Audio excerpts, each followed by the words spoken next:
زندگی ائمه علیهم السلام رو که 250 سال طول کشیده زندگی یک انسان به حساب میاد. یک انسان 250 ساله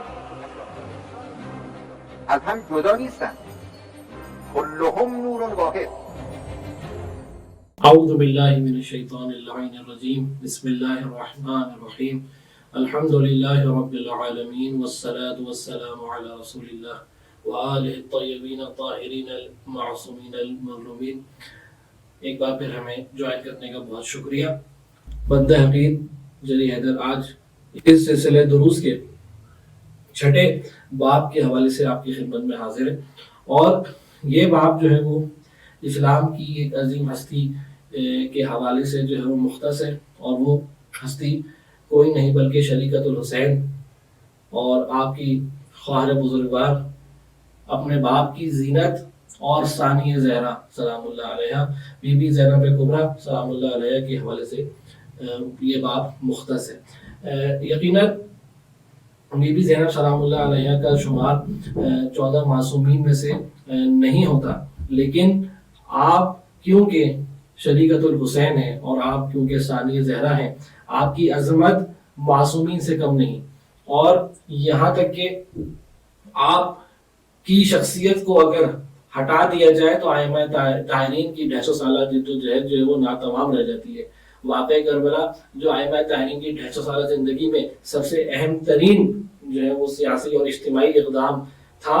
وہ آپ کی شخصیت کے بغیر نامکمل ہے. آپ کی شخصیت کو اگر نہ پڑھا جائے، آپ کی شخصیت کو مطالعہ نہ کیا جائے، تجزیہ و تحلیل نہ کیا جائے، تو ائمہ طاہرین کی شخصیت اور ان کی تحریک ہمارے لیے ادھوری اور ناتمام ہے. لہٰذا اس لیے اس کتاب کے اندر جب بھی 150 سالہ انسان کے حوالے سے گفتگو یہاں پر کی جا رہی ہے تو بی بی زینب کبریٰ سلام اللہ علیہ اس 150 سالہ جدوجہد کا ایک بنیادی اور اہم ترین اور اساسی رکن ہے. اور آپ کیونکہ شریکت الحسین ہیں، آپ کیونکہ امام حسین علیہ السلام کی کار امامت میں شریک رہی ہیں، لہٰذا آپ کا باپ جو ہے وہ آپ کے بھائی کے ساتھ ہی جو ہے وہ جوڑا گیا ہے. لہٰذا ہم اس باب میں جب داخل ہوتے ہیں تو ہم یہ دیکھتے ہیں کہ رہبر معظم نے سب سے پہلا مطلب جو آپ کے حوالے سے، آپ کی ہستی کے حوالے سے، آپ کی شخصیت کے حوالے سے بیان کیا ہے، وہ یہ کہ کیا وجہ ہے کہ بی بی زینب سلام اللہ علیہ اتنی باعظمت خاتون بن گئی، اتنی عظمت ان کو حاصل ہو گئی. عظمت حاصل کرنے کی دو وجوہات ہو سکتی ہیں، یا تو حسب و نسب ہے یا نہیں. حسب و نسب نہیں ہے بلکہ کوئی اور چیز ہے. اگر حسب و نسب کے لحاظ سے دیکھا جائے تو یقیناً بی بی زینب کبریٰ ایک اعلیٰ ترین حسب و نسب کی حامل ہے. آپ کے باپ امیر المومنین، سید اولیاء، سید اوصیاء، اسی طرح آپ کے نانا رسول اکرم، اور اسی طرح آپ کی ماں جناب سیدہ زہرا سلام اللہ علیہ جو کائنات کی جو ہے خواتین کی سردار ہیں. لیکن آیا حسب و نسب کا بہترین ہونا کافی ہے کسی انسان کی عظمت کے لیے؟ نہیں، بلکہ ہم دیکھتے ہیں اسی طرح تاریخ میں اور بہت سی شخصیتیں ہیں، خود اہل بیت علیہ السلام میں سے بہت ساری شخصیتیں ہیں کہ جن کے حسب و نسب باقاعدہ بہترین حسب و نسب تھے، فرزند امام تھے، اور اسی طرح خاندانے اور دوسرے موارد ہمارے موجود ہیں کہ حسب و نسب کے وجہ سے کوئی کمی نہیں تھی، لیکن خود شخصیت جو تھی وہ اتنی عظمت کی حامل نہیں ہوئی، اور وہ عظمت کو نہیں چھو سکی کہ جو بی بی زینب کبریٰ سلام اللہ علیہ نے عظمت پائی. تو اس کا مطلب ہے کہ بی بی زینب سلام اللہ علیہ کی عظمت کا جو وجہ ہے وہ حسب و نسب نہیں ہے، بلکہ آپ کی عظمت کی وجہ آپ کا مجاہدانہ کردار ہے، آپ کا وہ موقف ہے کہ جو آپ نے اپنایا، آپ کا وہ شریکت الحسین بننا ہے، وہ کار امامت میں شریک ہونا ہے، وہ کار رسالت کو آگے بڑھانا ہے آپ کا کام. پیغمبر گرامی نے جو رسالت کا کام شروع کیا تھا اس کے پیغام کو جس طرح بی بی زینب کبریٰ نے امام حسین علیہ السلام کے ساتھ اور ان کے بعد بڑھایا، وہ وجہ بنی کہ آپ کو وہ عظمت حاصل ہوئی کہ آج آپ جگہ جگہ اپنے بھائی، جہاں جہاں آپ کے بھائی کا ذکر ہے آپ کا ذکر وہاں موجود ہے. آپ کی عظمت کا ایک بہت اہم عنصر جو ہے آپ کی موقع شناسی ہے. آپ کی موقع شناسی کئی جگہ دیکھی گئی. خود امام حسین علیہ السلام جب مدینہ سے جا رہے تھے تو کئی بزرگان اور کئی عمائدین اور کئی آپ کے رشتہ دار آپ کو منع کر رہے تھے کہ آپ نہ جائیے، آپ کے لیے مشکلات ہیں، آپ کے لیے جو ہے وہ مسائل ہیں. لیکن آپ دیکھتے ہیں بی بی زینب کبریٰ موقع کو سمجھ رہی تھی کہ یہاں پر امامت کے ساتھ کھڑے رہنا ضروری ہے. اور جب بھی آپ دیکھتے ہیں کہ تاریخ کے اندر کوئی ایسا منظر نقل نہیں ہوا کہ بی بی زینب کبریٰ سلام اللہ علیہ نے بھائی سے کوئی سوال کیا ہو، بھائی سے کوئی اعتراض کیا ہو، بھائی سے کوئی شکایت کی ہو، ہمیشہ آپ جو ہے بھائی کے ساتھ موجود ہیں اور بھائی کی پشت پناہی کر رہی ہیں. یہ آپ کی موقع شناسی کی. جب امام حسین علیہ السلام جو ہے ہجرت کر رہے ہیں، جب نکل رہے تھے مکے سے، جب مدینے سے نکل رہے تھے، تو آپ نے وہاں پر موقع کو پہچان لیا اور وہاں پر اپنے بھائی کا ساتھ دینے کا فیصلہ کیا. آپ نے اپنے دونوں بچوں کو اپنے ہمراہ لیا اور اپنے بھائی کے ساتھ جو ہے وہ سفر اختیار کر دیا. اس وقت آپ کو اپنے شوہر کو چھوڑنا آپ کے لیے آسان نہیں تھا، اپنا گھر بار چھوڑنا آپ کے لیے آسان نہیں تھا، لیکن آپ نے موقع شناسی کا ثبوت دیا. آپ نے اپنی ذمہ داری کو پہچانا اور آپ نے اس سنگین اور اہم کام کو دیکھا کہ جو امام حسین علیہ السلام نے اس کا بوجھ اٹھایا تھا. اس لیے آپ نے اپنے بھائی کے ساتھ آنے کا فیصلہ کیا اور آپ کی یہ بصیرت اور آپ کی یہ شجاعت رہتی دنیا تک جو ہے وہ قائم رہ گئی. اسی طرح ہم دیکھتے ہیں کہ روزے عاشورہ میں جو آپ کی موقع شناسی ہے، آپ نے کس طرح دیکھا کہ جب عاشور کے دن آپ کے دیکھا کہ شہادتیں ہو رہی ہیں اور امام حسین علیہ السلام پر جو ہے لمحہ بلمحہ مصائب کی شدت جو ہے بڑھتی جا رہی ہے. وہاں پر آپ بی بی زینب کبریٰ کا کردار دیکھیں، کتنا موجودہ گھر جو ہے آپ کا کردار ہے، کس طرح آپ اہم پیچیدہ موقعوں پر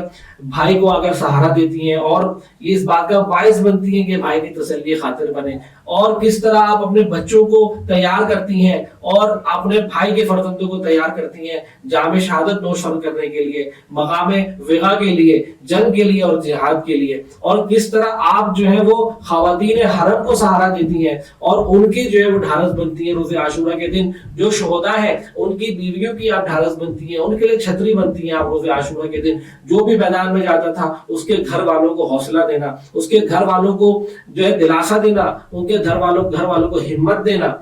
اور حرم کے امور کو دیکھنا، حرم کے مسائل کو دیکھنا، کیونکہ امور جنگی تو امام حسین علیہ السلام دیکھ رہے تھے، لہٰذا یہ آپ کی موقع شناسی. اس کے بعد روزے عاشور جب ڈھل گیا اور شام غریبہ شروع ہوئی اور کوئی مرد نہیں بچا، صرف ایک امام زین العابدین اور وہ بھی بیمار امام جو ہے وہ موجود تھے، تو آپ کی موقع شناسی وہاں سب سے زیادہ ہمیں دکھتی ہے کہ جب آپ کو خیمے جل چکے، کوئی راستہ نہیں بچا کہ یا تو آپ لوگ اہل حرم خیمے میں جل کر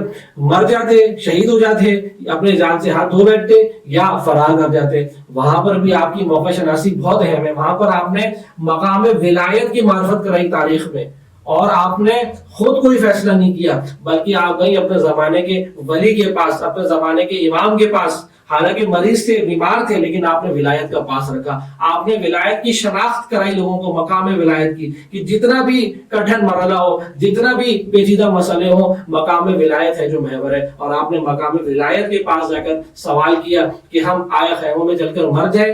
یا خیموں سے باہر نکل جائیں. تو وہاں پر امام نے پھر آپ کو حکم جاری کیا. تو بہرحال یہ کچھ مواقع اہم تھے موقع شناسی کے جو ہم سیرت زینب سلام اللہ علیہا میں دیکھتے ہیں، اور یہی آپ کی عظمت کی وجہ ہے کہ آپ نے ولایت کے سائے میں جس طرح دین اسلام کو تقویت دی، وہ آپ کا ایک اہم ترین کارنامہ ہے. اسی طرح اگر بی بی زینب سلام اللہ علیہ واقع کربلا میں نہ ہوتی تو یقیناً کربلا باقی نہ رہتا. آج ہم کربلا سے آشنائی حاصل نہ کر سکتے اگر رسالت زینبی نہ ہوتی. اگر بی بی زینب سلام اللہ علیہ کی وہ جہاد نہ ہوتا، وہ خطبے نہ ہوتے، وہ ان کا اہل بیت کا، امام حسین علیہ السلام کے بعد اہل بیت کا سہارا بندہ نہ ہوتا، تو آج کربلا کا نام اور نشان اس دنیا میں موجود نہیں ہوتا. وہ انقلاب دفن ہو جاتا اسی کربلا میں. اسی لیے آپ دیکھتے ہیں کہ آپ نے کربلا میں امامت کا تحفظ کیا. اس امامت کے تحفظ سے کیا مراد ہے؟ خود آپ نے امامت کا جسمانی تحفظ کیا. امام زین العابدین کو شام غریبہ کے اندر آپ نے جو ہے وہ جلتے ہوئے خیموں سے باہر نکالا، ان کی جان بچائی. اسی طرح دربار ابن زیاد میں آپ نے جو ہے جب ابن زیاد نے امام کے قتل کا حکم دیا، امام کو شہید کرنے کا حکم دیا، تو آپ نے وہاں پر بھی امام زین العابدین کی جو ہے جان بچائی. یہ آپ نے امامت کا تحفظ کیا جسمانی. اسی طرح آپ نے امامت کا روحانی اور اس کے پیغام کا بھی فکری تحفظ بھی کیا. آپ نے جگہ جگہ امامت کا پیغام پہنچایا، آپ نے جگہ جگہ امام کے تعارف کرایا، آپ نے جگہ جگہ امام حسین علیہ السلام کے پیغام کو پہنچایا، چاہے دربار یزید ہو، چاہے دربار ابن زیاد ہو. وہاں پر پیغام پہنچانا آسان بات نہیں تھی. ایک طرف قیدی بچے، ایک طرف تشنہ بچے، ایک طرف تشنہ بیویاں، اور ایک طرف دشمنوں کا جم غفیر، وحشی ترین دشمن کا تاریخ کے، وہاں پر ایک خاتون کھڑے ہو کر جو ہے وہ مقام ولایت سے آشنائی کراتی ہے، پیغام ولایت کو پہنچاتی ہے۔ یہ بی بی زینب کبریٰ سلام اللہ علیہ کی عظمت تھی۔ یہ وہ وجوہات تھی جنہوں نے بی بی زینب سلام اللہ علیہ کو تاریخ میں عامر کر دیا، زندہ کر دیا۔ آپ کے حسب و نسب کی وجہ سے آپ کو زندگی نہیں ملی تاریخ کے اندر۔ اسی طرح آپ پورے راستے امامت کے غمخوار رہیں، امامت کو تسلی دیتی رہیں، کربلا میں بھی، امام حسین علیہ السلام کی حیات مبارکہ میں بھی، اور اس کے بعد امام سجاد علیہ السلام کی حیات مبارکہ میں بھی۔ اسی لیے آپ دیکھتے ہیں کہ رہبر معظم یہاں فرما رہے ہیں کہ عاشورہ جو ہے وہ تاریخی فتح ہے خون کی تلوار کے اوپر۔ جس چیز نے اس ظاہری شکست کو، یعنی تلوار کی فتح کو خون پر الٹ کر دیا، برعکس کر دیا، یعنی اس ظاہری شکست کو فتح میں تبدیل کر دیا، یعنی خون کو فاتح کر دیا شمشیر پر، وہ کس نے کیا؟ وہ کردار زینبی تھا۔ امام حسین علیہ السلام نے شہادت دی، خون دیا، اور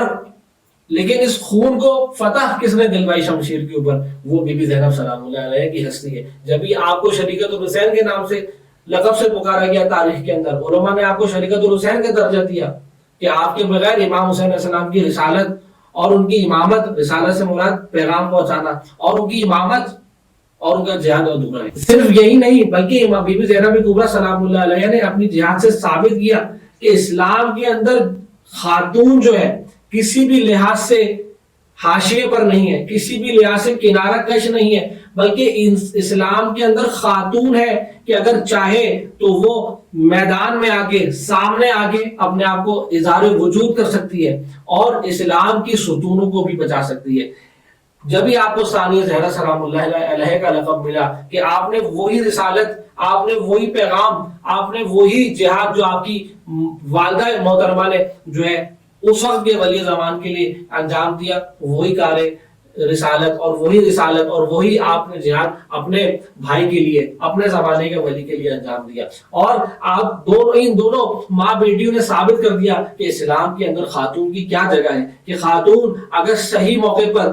اور صحیح مرحلے پر اپنا وظیفہ انجام دے، اپنا جہاد انجام دے، تو وہ خاتون نہیں رہتی بلکہ وہ ایک بہت عظیم مجاہدہ میں تبدیل ہو جاتی ہے۔ وہ اسلام کی درخشدہ ترین شخصیتوں میں شامل ہو سکتی ہے کہ اس کے بغیر کار امامت اور کار رسالت ادھورا پڑ جاتا ہے۔ یہ اسلام نے خاتون کو مقام دیا ہے، اور اس مقام کو سمجھنے کی ضرورت ہے کہ آج کے دور میں جو فیمنزم کے گہرے بادل معاشرے کے اندر جو ہے وہ چھا گئے ہیں، انہوں نے اسلام کی اس نے خاتون کے مقام کو جو ہے وہ تاریک کر دیا ہے، خاتون کے مقام کو بہت چھوٹا کر کے دکھا دیا ہے۔ حالانکہ اسلام نے جو خاتون کو مقام دیا تھا وہ رہبریت کا دیا تھا، اسلام نے جو خاتون کو مقام دیا تھا وہ نمونہ بننے کا دیا تھا انسانیت کے لیے۔ اور بی بی زینب کبریٰ اور بی بی سیدۃ نساء العالمین علیہ السلام، یہ دونوں جو نمونے ہمارے پاس موجود ہیں، وہ خاتون کو اونچے افق دکھا رہے ہیں، آسمانی افق دکھا رہے ہیں۔ اسی طرح بی بی کے خطبات جو آپ نے کوفہ میں اور شام میں دیے، آپ نے اتنی مشکلات سہنے کے باوجود، اتنی اذیتیں سہنے کے باوجود، جو ناقابل بیان ہے، اور ایک خاتون صنف کی، ایک خاتون کے لیے ان کو سہنا کہ جس کے جذبات حد سے زیادہ ہوتے ہیں، جس کی جسمانی کمزوری الگ ہوتی ہے، اور جس کی وابستگیاں بے تحاشا ہوتی ہیں بچوں سے، بھائی سے اور دوسرے لوگوں سے، جس کی روحانی اور جذباتی وابستگی ہوتی ہے، وہ خاتون ان مسائل کو کنارے لگا کر، ان مسائل کو پس پش ڈال کر کس طرح سامنے آ کر جہاد کرتی ہے۔ کہ جیسے میں نے عرض کیا کہ کس طرح وحشی ترین دشمن کائنات کے، وحشی ترین تاریخ کے وحشی ترین دشمن جو تھے ان کا سامنا تھا بی بی زینب کبریٰ کو، لیکن آپ نہیں گھبرائیں۔ یہ وہ جگہ تھی کہ جہاں ہزاروں مرد، ہزاروں پہلوان اور ہزاروں دلیر لوگ بھی گھبرا جاتے تھے، لیکن آپ کے قدم نہیں لڑکھڑائے۔ آپ نے کوفہ میں وہ خطبہ دیا کہ امیر المومنین کے خطبے کی یاد تازہ ہو گئی، امیر المومنین کی جرأت کی، امیر المومنین کی ہیبت کو لوگوں نے احساس کیا آپ کے خطبوں سے۔ اور صرف یہی نہیں بلکہ شام میں آپ نے جو خطبہ دیا، اور آپ نے صرف خطبے میں فن خطابت نہیں دکھایا، جوش خطابت نہیں دکھایا، بلکہ سیاسی مسائل کو تجزیہ و تحلیل کیا۔ آپ نے امامت کے مسائل کو وہاں پر وضاحت کی، امام حسین کے مقصد کی وہاں وضاحت کی، آپ نے اپنے جہاد کی وہاں وضاحت کی، رسالت کی حقانیت کو وہاں ثابت کیا، توحید کو ثابت کیا۔ ورنہ ان درباروں میں تو یزید کہہ چکا تھا کہ نہ کوئی وحی آئی ہے اور نہ ہی کوئی رسول آیا ہے، یہ سب بنی ہاشم کا ڈھونگ تھا، لیکن وہیں پر آپ نے میدان کو